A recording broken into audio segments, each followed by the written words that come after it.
Stable Diffusion. You guys all know about that? Okay, not all of you. All right, well, I'll give you a little bit of an intro. So we are an open source generative AI company. We make foundation models that we release to the world in all of the famous modalities, so image, audio, video, language, and 3D. We have been around a couple of years. We've been working, building up and supporting research communities that are working on generative models that have been sometimes academic groups, small groups of people coming together and working on some of these incredible new technologies, which I'll show you today, and trying to support them and bring them together with greater resources, compute, and the ability to get these models out onto the world stage, such as Stable Diffusion, which we released last September. So I'll tell you a bit about that today.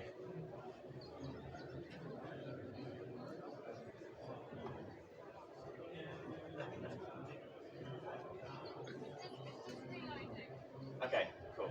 All right.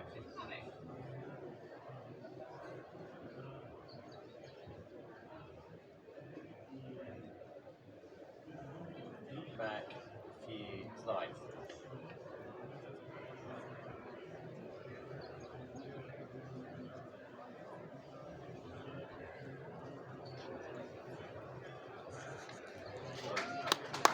Oh my god. Honestly, standing up here with that kind of stuff happening is like, you know, sweating now. Good. Anyway, thank you for being patient, and so we can get started. Right, so yeah, so we're the leader in open source generative AI. We've been working on these foundation models for a few years now, coming together across the globe, a lot of different research groups working on some amazing things. A lot of the world runs on open source, much more than you would think. So obviously Linux is like one of the most famous things that people have heard about for open source. But even like Hollywood special effects, around 90% of special effects in Hollywood rely on Linux. And obviously Android now powering, you know, many of the world's phones, also open source. But it's also got a lot of benefits, and we're trying to make sure that we keep a lot of this technology open, because we feel that it should be widely available and democratized where possible. So we're working on modalities across image and media, chat and audio, code, and other models, which I'll talk about today. And there's obviously a huge race for companies to get involved in this. There's a lot of fear of missing out, a lot of hype, and people are trying to find the use cases and ways to embed this technology into their business in different kinds of ways. Stability is made up of three pillars. Technology, we have the research teams who are working on the foundation models, such as Stable Diffusion, and which we released last September. And they're working on all the data set preparation that goes on to produce those models, and to then open source them to the world for our partners such as Hugging Face. And then we have Applied ML, which is working on making those models better in conjunction with enterprise partners, using proprietary data, and trying to build some custom models and custom pipelines that take them into specific domains and make them more targeted for different areas. And I need engineering, just bringing all of this to customers through our platform and API, and through our hyperscaler partnerships with AWS and other companies. We're doing all this on a very big cluster, so we have one of the largest supercomputers in the world with AWS. This slide is about a year old. We now have about 6,000 A100s, and we're constantly expanding this with H100s this year, and then into other TPU clusters and other chipsets this year. This is one of the fastest computers in the world. For reference, Bloom 175 billion parameter was trained on a similar size cluster. We're in the top 10 in the world. And we're working on lots of different modalities. So you've probably heard of Stable Diffusion, which is kind of one of our kind of flagship models that we released last September. We released some iterations to that over the last 6 months. And then we have lots of other models, Stable LM, Stable Beluga, our chat models, Stable Code coming out, and lots of other things which I'll talk about, such as music and video and 3D. So there are kind of these two paths in AI going on at the moment, and one of them is kind of closed source, where the models are kept behind closed doors, and the companies that are working with them never get access to the weights. They get access through a kind of gated system, and there's a lot of issues around the sovereignty of the data, which is a super important part of what we're trying to do transparently. The reality of the kind of closed source is that the data that you're submitting into the models may well become part of the the moat of the company that you're subscribing to. Whereas with Stability, what we're trying to do is trying to keep it transparent and open from the beginning. It means that you have full control of the sovereignty of your data and all of the weights and everything around the perimeter of your training and the inference of your model that you own.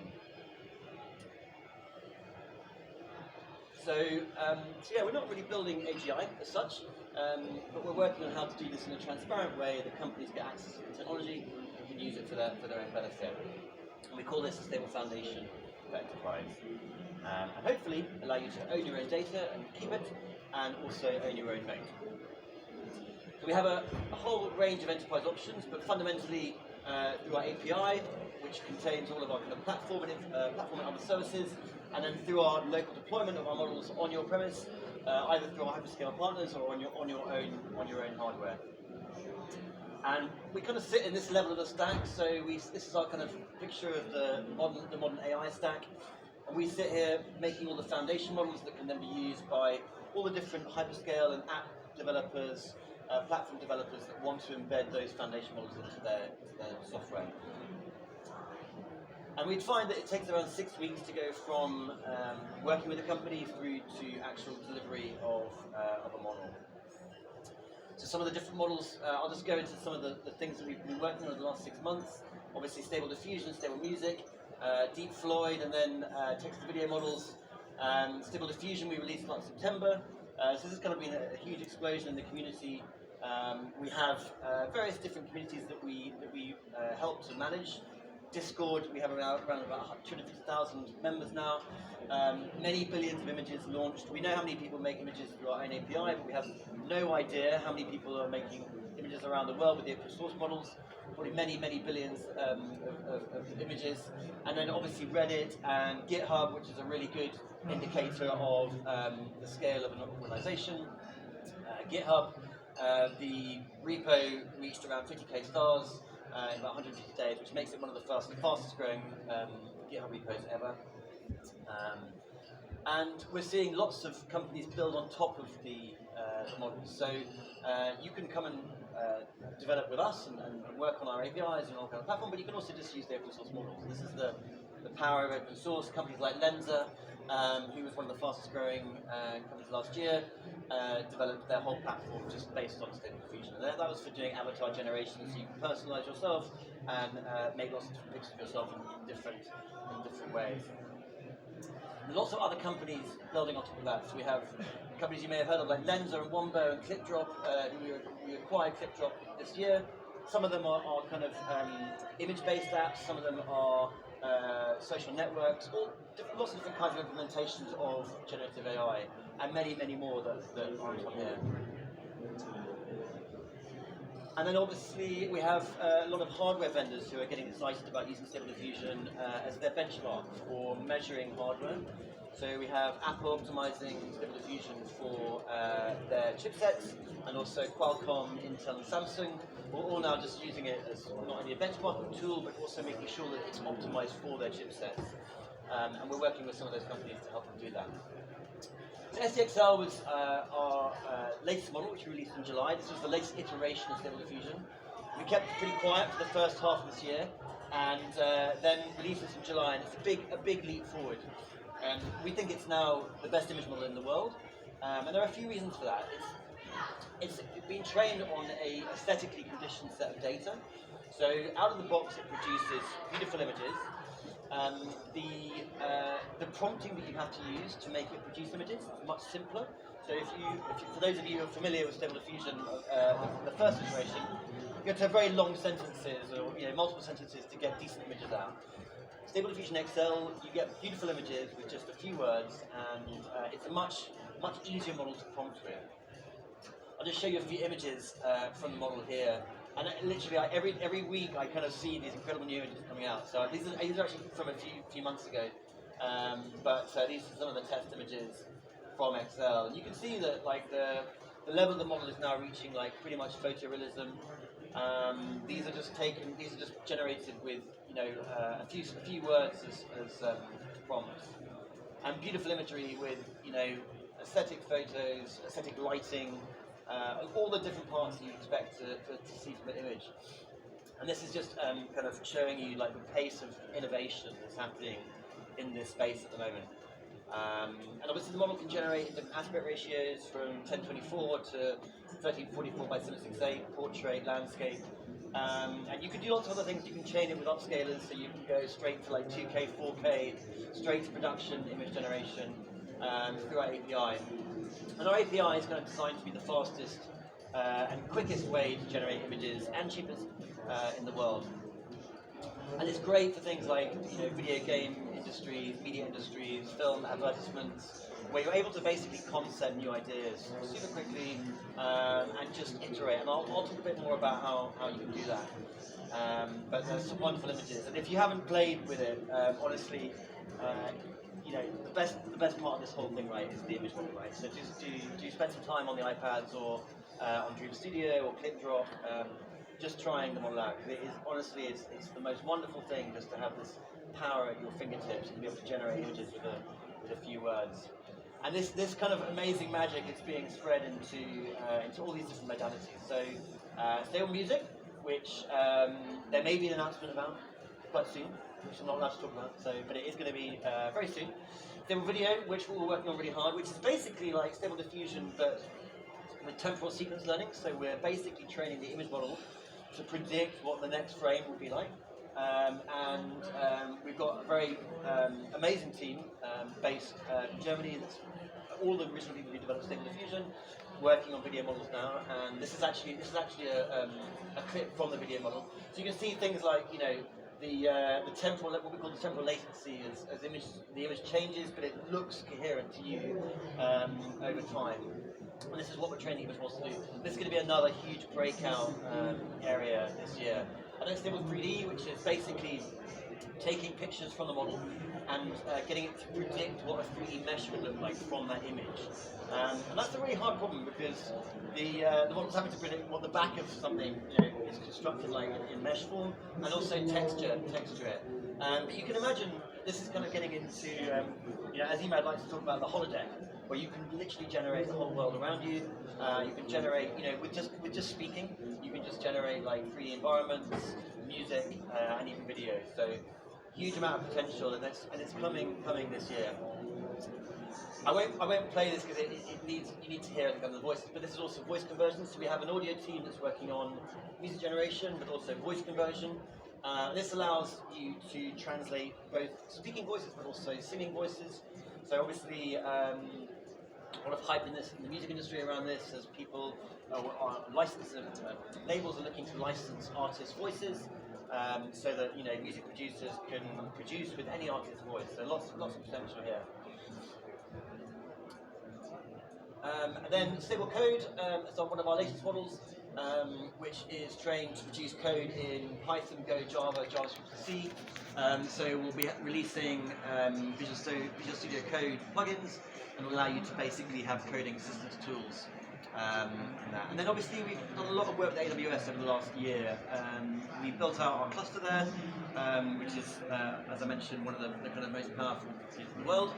And then we've also been part of the Bedrock and SageMaker kind of launch this year. So Bedrock is a foundation model platform that Amazon have launched to make it possible for any AWS customer to get access to foundation models at scale and run it on their own compute, which is super important because it means you don't have to move your data, you don't have to move any of your infrastructure. You've already gone through the difficult stages of security and procurement to get that all set up. This allows you to run our models basically in your own environment. We've launched this first one from SageMaker, so you can now run Excel on your own hardware through SageMaker, and then Bedrock, which is kind of developing really quickly. It's kind of in preview mode now, and we're launching Excel a little bit later, hopefully this quarter. But super exciting, and there are other foundation model providers like Anthropic, launching Claude there, and obviously Titan, which is Amazon's own language model. So this will allow you to basically deploy your own infrastructure for foundation model training, but also inference. You'll be able to use all of the stability models and all of our training frameworks to basically train or fine-tune your models, and then to do inference on them at scale inside your own environment. I won't take you through the whole deployment guide. We'll keep going. So a little bit of information about our platform. We have our platform.stability.ai, which is our our API documentation. This is kind of what you get if you deploy in SageMaker as well. We actually kind of box up all of our API functionality and put it into containers that we're running in AWS. But any developer or any engineer can come and get access to all of the features that we have in Stable Diffusion. These are some examples of what you can do. So this is like sketch to image, where we're basically taking like sketch concepting and using inpainting to produce different variations of images. We have inpainting, so this is Emad being inpainted as a stormtrooper. Apologies, put that on mute. Inpainting, we have our upscaler, so we have an ESR GAN upscaler and then also a latent upscaler, which is based on Stable Diffusion. This can be chained together, so you can get up to like a 16x upscale, an incredible ability to reintroduce definition to an image that's been lost. Lots of amazing things you can do with this. If you think about companies like, big companies in the world with huge storage of images on S3, it's an interesting idea here where you could basically optimize and regenerate like lower downsampled images. Fine-tuning. Who knows what fine-tuning is? Just here, quickly. Not many hands up. Okay, fine-tuning is like a really important concept. So it's basically introducing new things to the model without having to retrain it. So the training of the model could take a few months, could take several $1 million, and it might not know about something in your own personal data set. It might not know about you. So fine-tuning is introducing a new concept to the model through a very quick process that traditionally with SDXL can only take maybe a few minutes. This allows us to basically expose an interface where companies can introduce new styles or new characters, or even a platform like Lensa where you want to introduce new individuals to the model. So this is an example where we're taking an animated film and we're fine-tuning the model on specific characters, but also the style of the movie. And then you can combine those fine-tunes back together, and suddenly you have your movie tune, which you can then produce whole new frames from the movie, literally like in seconds, right? So the fastest Stable Diffusion inference is about 2 seconds. So if you imagine that to produce these images, right, the studio would maybe have to go through whole, mesh development, concepting workflow. Could take days or even weeks to produce that, right? Whereas Stable Diffusion, you can do that in literally a couple of seconds. So our Stable Diffusion fine-tuning platform, which we're launching to enterprise actually this week. We're going to be opening up for enterprise companies to come and sign up for it and become part of our kind of enterprise package partnership network. You can tune on either faces, styles, or objects that you have in your data set, and you're going to go through the whole process. So the platform will give you all of the code to train the model itself, which takes about between 5 and 10 minutes, and then to actually generate the code to actually do the inference, which you can then just plug into your app and generate images on the fly of that fine tune. So the possibilities of this are pretty limitless.